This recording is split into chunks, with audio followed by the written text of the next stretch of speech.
Europe 1 Soir. 19h, 21h. Stéphanie Demuru. On est toujours en compagnie de nos deux chroniqueurs de la deuxième heure, Gilles Boutin et Jean-Michel Salvatore. On était il y a quelques instants avec Guillaume Perrault. On parlait de cette dette qui date finalement de très longtemps de Louis XIV. Bon, il y en a un qui semble en meilleure posture là pour faire passer son budget, qui n'a pas pour autant réduit la dette. Jean-Michel Salvatore, ça y est, c'est quasiment fait. François Bayrou a réussi là où Michel Barnier a échoué. Bah oui, moi je pense que oui, on peut pas dire, enfin on pourra dire ça demain, mais incontestablement oui, il a réussi son coup. Alors ensuite, si on regarde un petit peu les chiffres, on peut se poser un petit peu la question: est-ce que c'est une bonne affaire pour lui? Sans doute. Est-ce que c'est une bonne affaire pour la France? Un peu moins. Je sais pas si vous vous souvenez, mais Catherine Vautrin avait dit il y a quelques semaines que la censure du gouvernement Barnier avait coûté 12 milliards d'euros. 12 milliards d'euros. Là, quand on regarde ce que va coûter à la France la non-censure avec toutes les concessions qui ont été accordées à la gauche, on est autour de 5 milliards. Oui, c'est ce qu'a dit François Bayrou. Voilà, c'est ce qu'il a dit, d'une façon d'ailleurs assez curieuse dans la tribune, parce qu'on lui pose la question, on va dire, mais toutes ces concessions à la gauche et au Parti Socialiste, combien ça va coûter? Et il répond d'une façon très, très approximative, je crois, autour de 5 milliards. Bon, visiblement, c'est pas très important pour lui. Alors, c'est vrai que, d'une certaine façon, on avait le choix entre la peste et le choléra. La peste, c'était d'avoir une nouvelle censure, avec peut-être 12 milliards ou plus de coûts supplémentaires de cette censure, avec une instabilité et puis une économie véritablement dans un état très, très, très inquiétant. Ou alors on a ces 5 milliards, donc ça c'est plutôt le choléra. Ce qui est très inquiétant, moi je trouve là-dedans, c'est que les concessions qui ont été accordées à la gauche, ce sont des concessions qui dénotent de la part de la gauche une certaine attirance pour la facilité, pour les impôts, pour le non-effort, pour les impôts à gogo, mais pas sur les économies. Vous dites que c'est un budget de droite, qu'ils l'ont fait au nom de la stabilité du pays, mais que c'est un budget de droite. Mais clairement. je trouve franchement que là, le signal est extrêmement mauvais, et c'est vrai que ce qu'on dépense aujourd'hui, il faudra qu'on le rembourse demain.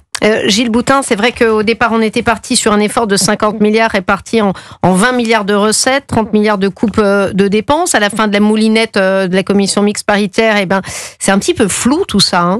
En fait, on s'aperçoit qu'il y a surtout plus d'imposition qu'autre chose, parce qu'au niveau des économies, c'est le rabot à tous les étages, donc rien de très structurel. Alors, surtout pour les grandes entreprises et les plus fortunés quand même. Voilà, l'imposition, oui, certes. Cependant, c'est ce qui peut aussi être de nature à pénaliser une activité économique. Oui.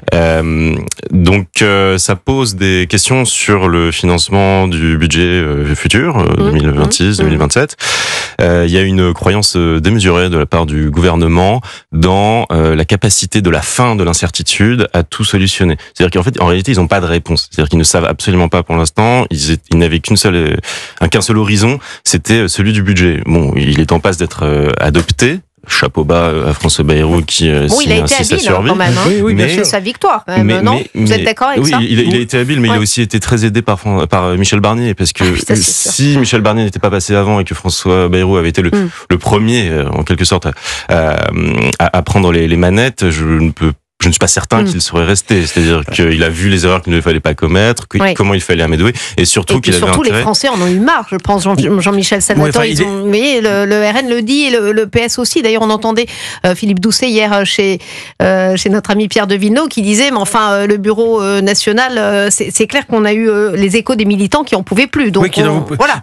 Alors, c'est vrai qu'il était habile, ça on peut pas le lui retirer, mais avec le carnet de chèques des Français.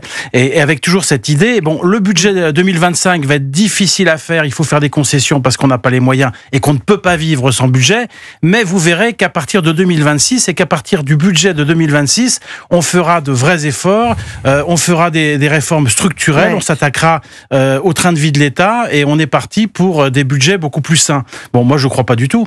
Je crois que le budget 2025 était très difficile à faire, que le budget 2026 sera encore plus difficile à faire parce qu'il faudra imposer de nouveaux sacrifices aux Français. Et on voit bien que par la démagogie de la plupart des partis politiques, on habitue les Français à la facilité. Je pense que donc le budget 2026 sera encore plus difficile à faire et qu'il faudra malheureusement attendre 2027 et la présidentielle pour que le pays s'attaque véritablement aux vraies réformes dont on a besoin pour s'attaquer à la dette, pour s'attaquer à l'école, au logement, à la santé, etc., etc. Alors évidemment, il y a eu, pour cela, les concessions, les compromis, le RN. Jordan Bardella d'ailleurs était invité ce matin de CNews Europe 1, qui estime que de ne pas voter la censure est un choix responsable dans l'intérêt du pays. Concession, on en parlait, du PS. Je voulais vous faire écouter sur ce point d'ailleurs Laurent Wauquiez ce matin. Oui, je considère que le Parti socialiste a pris une position qui, pour moi, va dans le bon sens, parce que le Parti socialiste décide de s'émanciper du diktat de la France insoumise et de leur jusqu'au-boutisme, c'est une bonne nouvelle pour la démocratie, ça je le crois. Et maintenant, vu la configuration de l'hémicycle, évidemment que pour l'adoption du budget, le recours au 49.3 est une décision qui relève du Premier ministre. Gilles Boutin, est-ce que c'est la mort et l'enterrement du nouveau Front populaire ? Je suis très sceptique par rapport à ça, parce que la gauche, alors, évidemment, on ne peut pas savoir, peut-être qu'ils resteront désunis jusqu'en 2027 et que lors des élections de 2027 présidentielles, ils seront toujours chacun de leur côté. Est-ce qu'on observe de manière systématique à gauche, c'est cette faculté à faire renaître une union. Donc il y a eu la NUPES, ensuite il y a eu le NFP. Et à chaque fois, ce qui fait rentrer tout le monde dans le rang, c'est de manière officieuse l'intérêt électoral lors des législatives, puisqu'ils peuvent se répartir davantage de circonscriptions de cette manière. Et officiellement, c'est toujours le péril du RN qui est brandi. Or, ce péril est très pratique parce qu'il évite d'avoir à trop réfléchir et à trop argumenter sur le fond. Et on voit bien que dans ces situations-là, tout débat de fond, toute discussion est aboli. On brandit quelques phrases symboliques du RN et on ne propose plus rien. Donc c'est pour ça que je suis très sceptique. Je pense qu'il y a de fortes chances que tout le monde la mémoire est très courte en politique. Jean-Michel Salvatore. Oui, et moi ce que je trouve très frappant, si vous voulez, dans cette séquence-là, c'est que le Parti socialiste, bien sûr, ils ont le mérite d'avoir essayé d'échapper à la mainmise de Mélenchon, mais vous croyez que c'est ça le fond, la motivation? Je termine. Oui, mais il n'empêche quand même que, ils ne sont pas redevenus un parti de gouvernement. Ils ne sont pas redevenus un parti de gouvernement. D'ailleurs, tout simplement par leur demande. À partir du moment où, par exemple, ils vous expliquent qu'il faut revenir à la retraite à 62 ans, c'est pas digne d'un parti. Le RN a les mêmes demandes. Oui, mais c'est pas raisonnable. C'est impossible. Et le jour où soit le RN, soit le Parti socialiste seront aux affaires, ils ne pourront pas tenir cette promesse. Ça n'est pas possible. De même, le Parti socialiste à continuer à exiger qu'on ne supprime pas ces 4000 postes d'enseignants alors qu'il y aura en 2025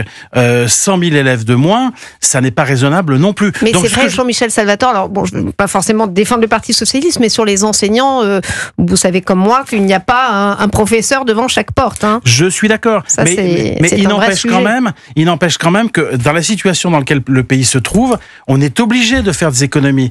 Et donc, peut-être pas sur les professeurs. Il y a peut-être je vois pas pourquoi. Peut-être que dans l'éducation nationale, on pourrait remettre. Il y a à peu près il y a 25%, je crois, des effectifs de l'éducation nationale qui ne sont pas devant devant des enfants ou des étudiants. Il y a peut-être des réformes à faire de ce côté-là. Il y a des classes qui se vident aussi dans certaines villes. À Paris. Mais ce que je veux dire par là, pour répondre, si vous voulez, sur la question, est-ce que l'autonomisation du PS est durable? Moi, je dirais, comme Gilles, il y a toujours cet intérêt électoral qui revient. Et donc, il y a un vrai risque finalement que lors des élections municipales, ils refassent une alliance. Et deux, je trouve qu'en l'état actuel des choses, le Parti socialiste français reste le Parti socialiste le plus à gauche d'Europe et n'a pas retrouvé sa culture de gouvernement que le PS avait eu à l'époque de Hollande, à l'époque de Jospin et à l'époque de Fabius ou de Bérégovoy. Alors pour faire la politique, la popole, là comme on dit, écoutez justement sur les alliances, Olivier Faure qui est déjà sur 2027. Je ne sais pas si nous aurons un candidat unique. J'ai bien compris que Jean-Luc Mélenchon avait déjà expliqué qu'il fallait son projet et que le candidat de la gauche, pour lui, c'était celui qui défendait le mieux son projet, donc lui-même. Donc il y a bien là. Donc il y aura forcément deux candidats. Donc il y aura peut-être 2 candidats, voire 3. Peut-être 3, peut-être 4, peut-être 5. Mais Vous s'il le y en a 3, regrettez. 4 ou 5, il n'y en aura aucun au second tour. Et donc, je souhaite que, puisque Jean-Luc Mélenchon a décidé d'être candidat, qu'il y ait un candidat pour le reste de la gauche qui permette d'avoir donc ce candidat commun qui puisse affronter le second tour et qui puisse l'emporter au second tour. Gilles Boutin. C'est la bonne vieille recette du Oui. programme commun, retour dans le passé.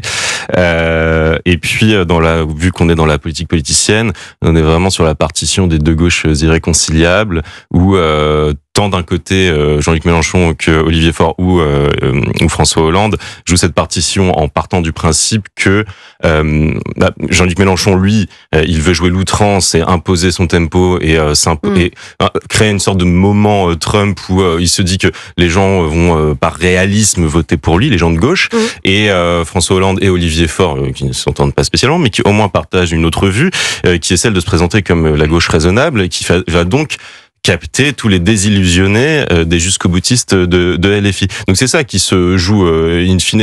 Mais bon, peut-être que les forces vont s'annuler effectivement à l'arrivée. Et Jean-Michel Salvador, peut-être que ils vont de nouveau s'entendre, notamment sur la politique migratoire, puisque le PS a déjà annoncé qu'il déposerait une motion de censure plutôt symbolique sur cette question de la politique migratoire.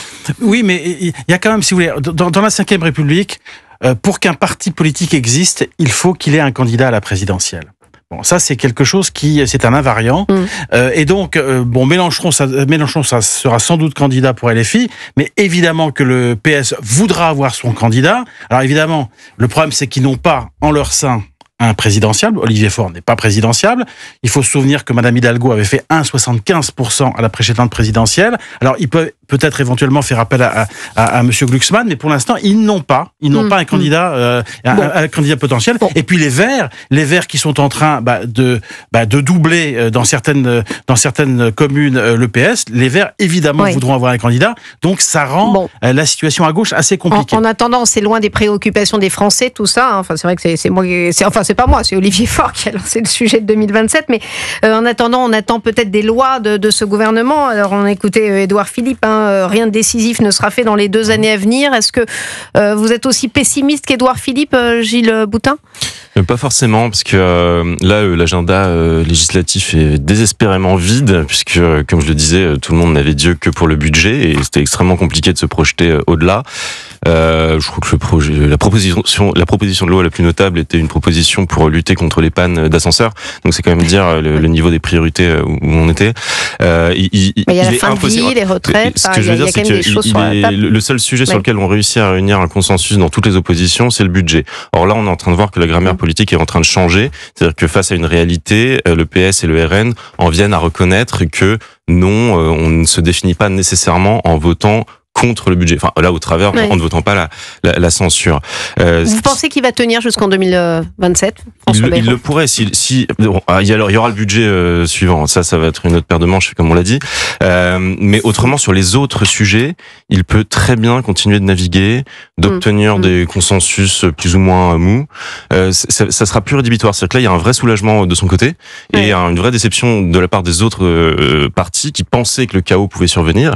Et donc, finalement, c'est pour ça que François Bayrou s'en est bien sorti. Mais bon, pour combien de temps ? Quelques mois peut-être.